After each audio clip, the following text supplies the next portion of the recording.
जी हाँ, बड़ी खबर हम आपको बताने जा रहे हैं। मुकेश सहनी के एक नेता पर केस दर्ज हो गया है। बिहार विधानसभा चुनाव के बीच मुकेश सहनी के एक नेता की जो मुश्किलें हैं वो बढ़ गई हैं और उन पर केस दर्ज कर लिया गया है। क्या है पूरा मामला, चलिए हम आपको विस्तार से बताते हैं। नमस्कार, आप देख रहे हैं फर्स्ट बिहार झारखंड और मैं हूँ आपके साथ मोना तिवारी।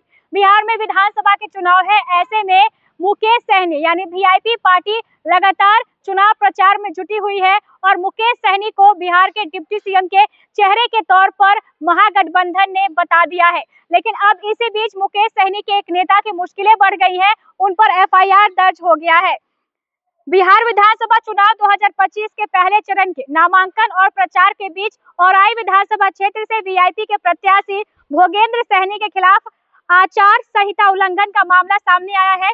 यह मामला अहियारपुर थाने में दर्ज किया गया है, जिसमें आरोप है कि चुनाव प्रचार के दौरान बिना अनुमति प्राप्त किए वाहन का उपयोग कर प्रचार सामग्री जैसे बैनर, पोस्टर और अन्य सामग्री ले जाई जा रही थी। स्थानीय पुलिस ने उक्त वाहन को जब्त कर लिया है और मामले की गंभीरता को देखते हुए इसकी जांच शुरू कर दी गई है। इस मामले की पुष्टि मुजफ्फरपुर के वरीय पुलिस अधीक्षक सुशील कुमार ने की है। उन्होंने बताया है कि यह कार्रवाई चुनावी प्रक्रिया को निष्पक्ष बनाए रखने और आचार संहिता के उल्लंघन को रोकने के उद्देश्य से की गई है। पुलिस अधिकारियों ने यह भी बताया है कि वाहन में रखी गई सभी प्रचार सामग्री को जब्त कर लिया गया है। साथ ही मामले की गहन जांच जारी है ताकि यह पता लगाया जा सके कि क्या इसमें और कोई पक्ष या राजनीतिक दल आचार संहिता का उल्लंघन कर रहा है या नहीं। भोगेंद्र सहनी, जो कि वीआईपी के टिकट पर औराई विधानसभा सीट से चुनावी मैदान में है, इस मामले के बाद विवादों में आ गए हैं। चुनाव आयोग और संबंधित पार्टी की प्रतिक्रिया इस मामले पर अब चुनावी प्रक्रिया और प्रचार गतिविधियों पर सीधे प्रभाव डाल सकती है। विशेषज्ञों का मानना है कि चुनाव आयोग इस तरह के उल्लंघनों पर सख्त कार्रवाई करता है ताकि सभी उम्मीदवार समान अवसरों पर चुनाव लड़ सके और मतदाता निष्पक्ष रूप से निर्णय ले सके। तो वीआईपी पार्टी के उम्मीदवार है भोगेंद्र सहनी और उन पर एफआईआर दर्ज कर लिया गया है। उनकी गाड़ी को भी जब्त कर लिया गया है और अब इस मामले में पुलिस कार्रवाई कर रही है। बहरहाल इस खबर में बस इतना ही। आगे की खबरों को जानने के लिए आप देखते रहे first Bihar Jharkhand. Panorama group, जो सोचता है वो करता है।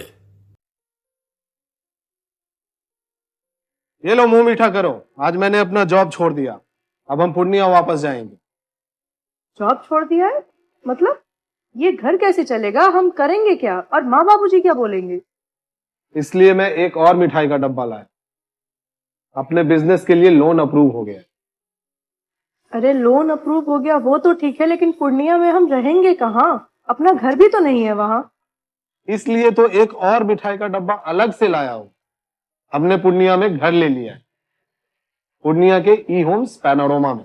पूर्णिया में पैनोरमा ग्रुप लेकर आए हैं ई होम्स पैनोरमा। बड़ा घर, आलीशान जिंदगी और अत्याधुनिक सुविधाओं के संग। अरे अरे, अब क्यों मुंह मीठा करवा रही हो? क्योंकि हम घर वापसी जो कर रहे हैं। घर वापसी की खुशी पूर्णिया में ई होम्स पैनोरमा के संग। ई Homes Panorama, luxurious lifestyle redefined.